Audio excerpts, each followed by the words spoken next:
This is a continuation of Cranford by Elizabeth Gaskell, comprising Chapter 3. Chapter 3. A Love Affair of Long Ago. I thought that probably my connection with Cranford would cease after Miss Jenkins's death.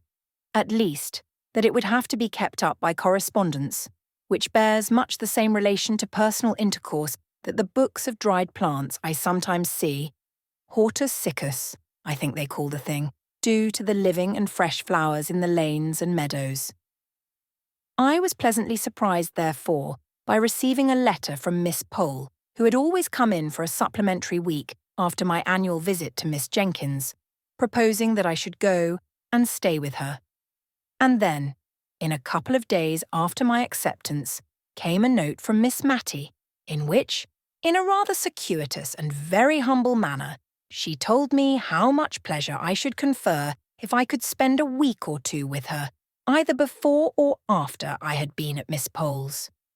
For, she said, since my dear sister's death I am well aware I have no attractions to offer.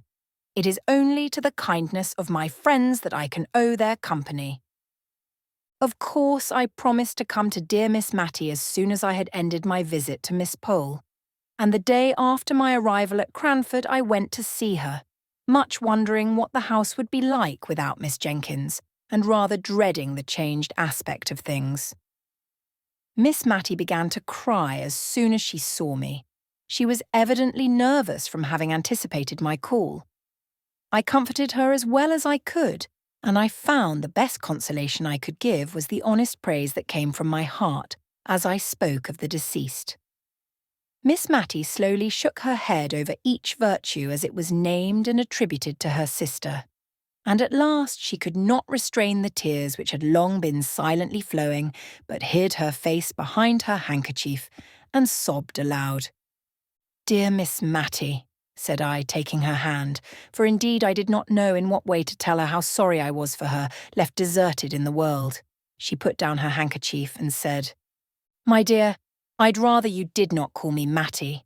She did not like it, but I did many a thing she did not like, I'm afraid. And now she's gone. If you please, my love, will you call me Matilda?"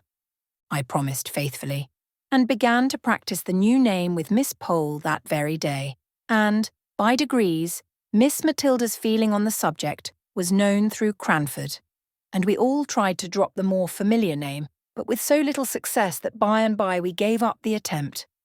My visit to Miss Pole was very quiet. Miss Jenkins had so long taken the lead in Cranford that now she was gone, they hardly knew how to give a party.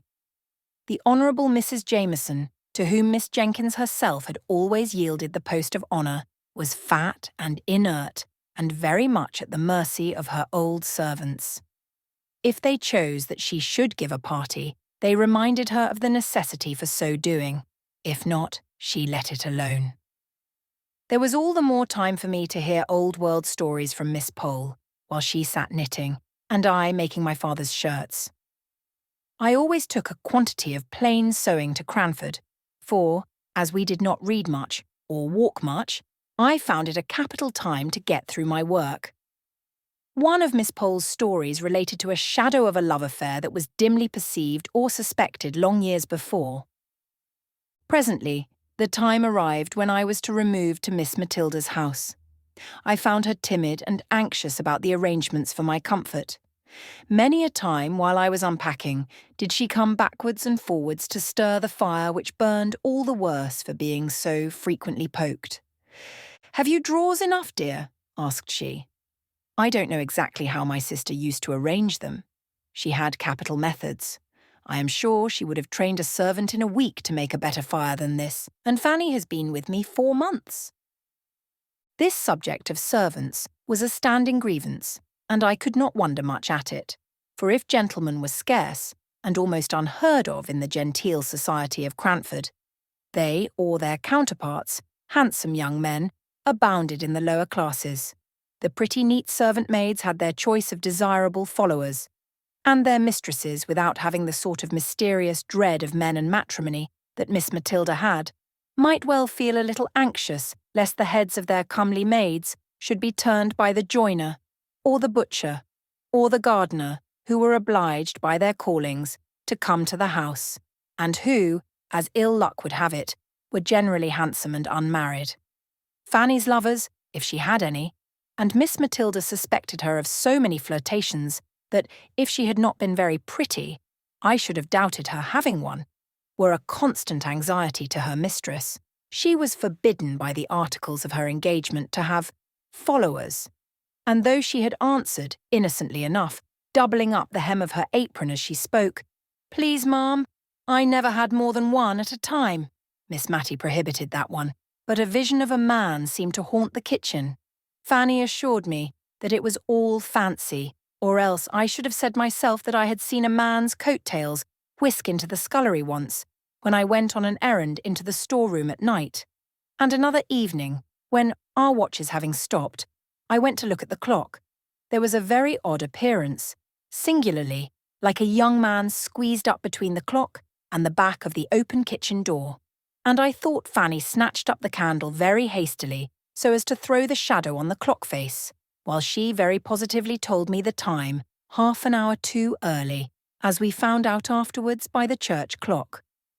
But I did not add to Miss Matty's anxieties by naming my suspicions, especially as Fanny said to me the next day that it was such a queer kitchen for having odd shadows about it, she really was almost afraid to stay. "For you know, miss," she added, "I don't see a creature from 6 o'clock tea till Mrs. rings the bell for prayers at 10. However, it so fell out that Fanny had to leave, and Miss Matilda begged me to stay and settle her with the new maid, to which I consented, after I had heard from my father that he did not want me at home. The new servant was a rough, honest-looking country girl who had only lived in a farm place before, but I liked her looks when she came to be hired, and I promised Miss Matilda to put her in the ways of the house. The said ways were religiously such as Miss Matilda thought her sister would approve. Many a domestic rule and regulation had been a subject of plaintive whispered murmur to me during Miss Jenkins's life. But now that she was gone, I do not think that even I, who was a favourite, durst have suggested an alteration. To give an instance, we constantly adhered to the forms which were observed, at mealtimes, in my father, the rector's house. Accordingly, we had always wine and dessert, but the decanters were only filled when there was a party, and what remained was seldom touched, though we had 2 wine-glasses apiece every day after dinner, until the next festive occasion arrived, when the state of the remainder wine was examined in a family council. The dregs were often given to the poor, but occasionally, when a good deal had been left at the last party, 5 months ago it might be, it was added to some of a fresh bottle brought up from the cellar.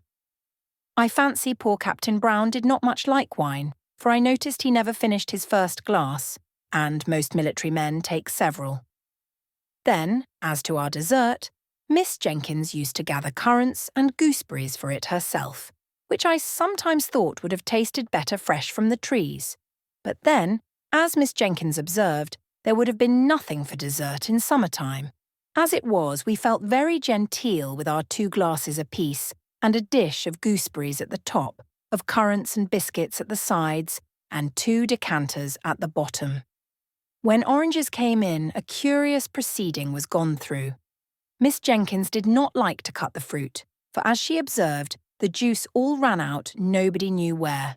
Sucking, only I think she used some more recondite word, was in fact the only way of enjoying oranges. But then there was the unpleasant association with a ceremony frequently gone through by little babies.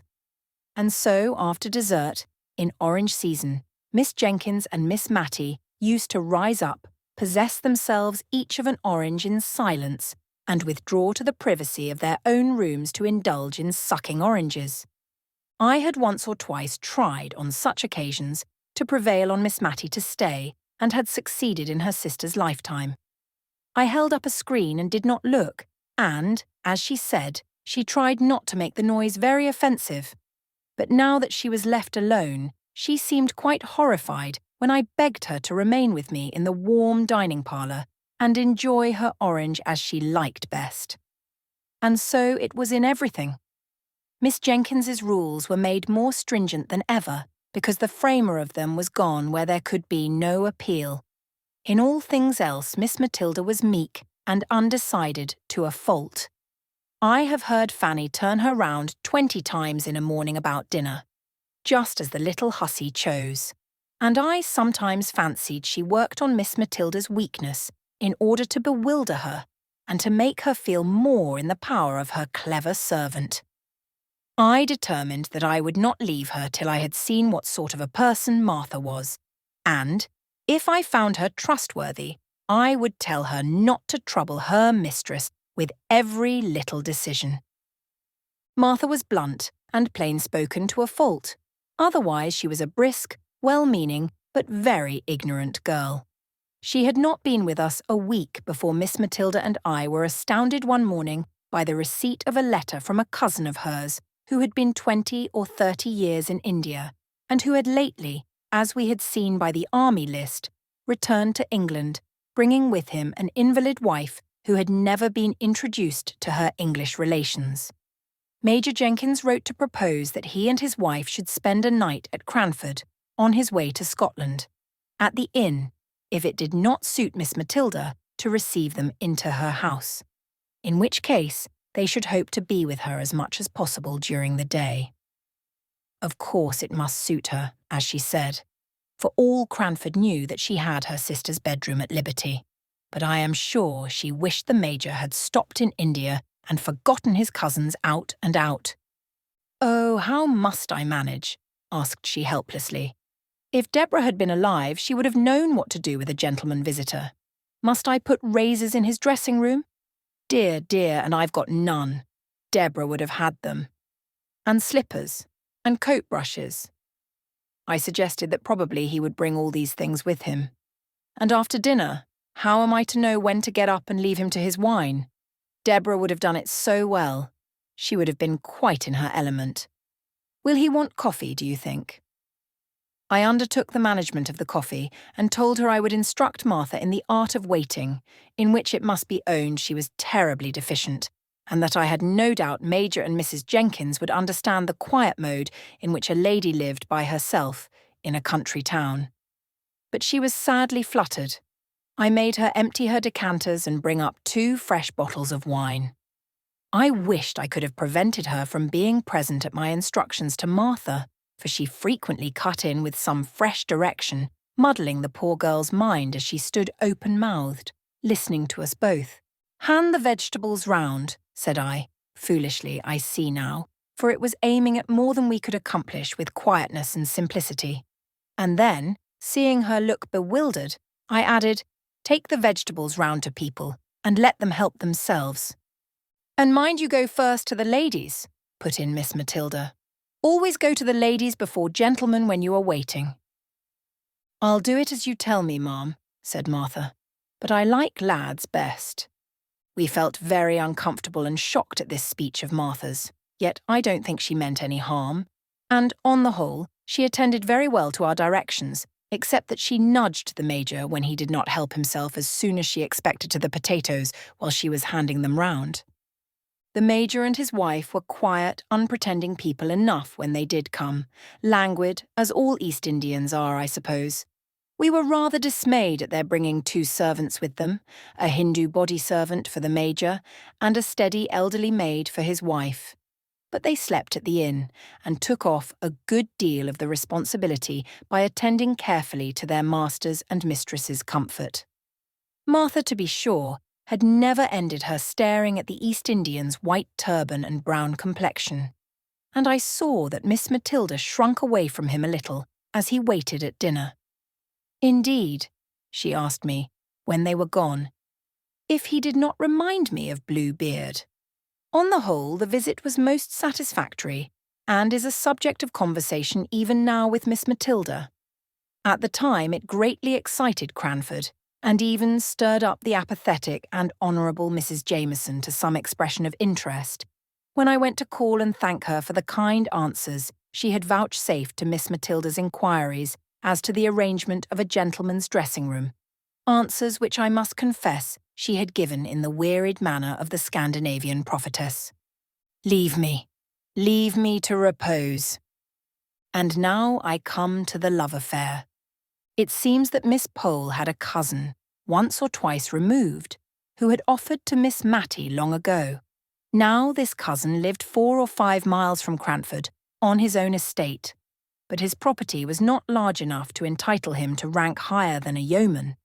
Or rather, with something of the pride which apes humility, he had refused to push himself on, as so many of his class had done, into the ranks of the squires. He would not allow himself to be called Thomas Holbrook, Esq. He even sent back letters with this address, telling the postmistress at Cranford that his name was Mr. Thomas Holbrook, yeoman. He rejected all domestic innovations. He would have the house door stand open in summer and shut in winter, without knocker or bell to summon a servant. The closed fist or the knob of a stick did this office for him if he found the door locked. He despised every refinement which had not its root deep down in humanity. If people were not ill, he saw no necessity for moderating his voice. He spoke the dialect of the country in perfection and constantly used it in conversation. Although Miss Pole, who gave me these particulars, added that he read aloud more beautifully and with more feeling than any one she had ever heard, except the late rector. "And how came Miss Matilda not to marry him?" asked I. "Oh, I don't know. She was willing enough, I think. But you know Cousin Thomas would not have been enough of a gentleman for the rector and Miss Jenkins." "Well, but they were not to marry him," said I impatiently. "No, but they did not like Miss Matty to marry below her rank. You know she was the rector's daughter, and somehow they are related to Sir Peter Arley. Miss Jenkins thought a deal of that." "Poor Miss Matty," said I. "Nay, now, I don't know anything more than that he offered, and was refused. Miss Matty might not like him, and Miss Jenkins might never have said a word. It is only a guess of mine." "Has she never seen him since?" I inquired. "No, I think not.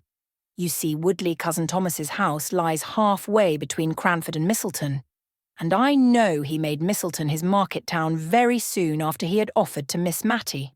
And I don't think he has been into Cranford above once or twice since. Once, when I was walking with Miss Matty in High Street, and suddenly she darted from me and went up Shire Lane.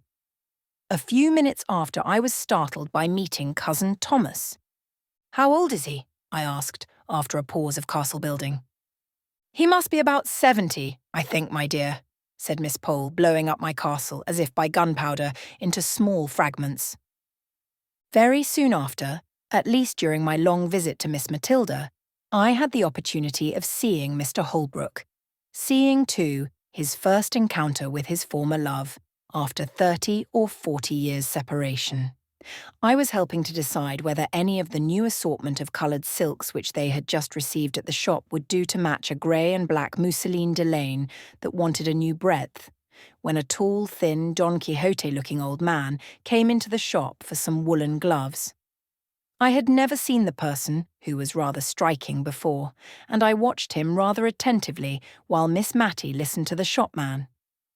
The stranger wore a blue coat with brass buttons, drab breeches and gaiters, and drummed with his fingers on the counter until he was attended to.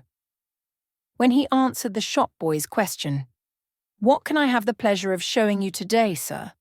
I saw Miss Matilda start, and then suddenly sit down, and instantly I guessed who it was. She had made some inquiry, which had to be carried round to the other shopman. "Miss Jenkins wants the black sarcenet 2 and 2pence the yard," and Mr. Holbrook had caught the name and was across the shop in 2 strides. "Matty, Miss Matilda, Miss Jenkins, God bless my soul, I should not have known you. How are you? How are you?" He kept shaking her hand in a way which proved the warmth of his friendship, but he repeated so often as if to himself, "I should not have known you," that any sentimental romance which I might be inclined to build was quite done away with by his manner.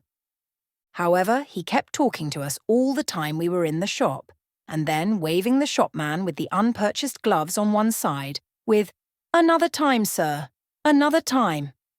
He walked home with us.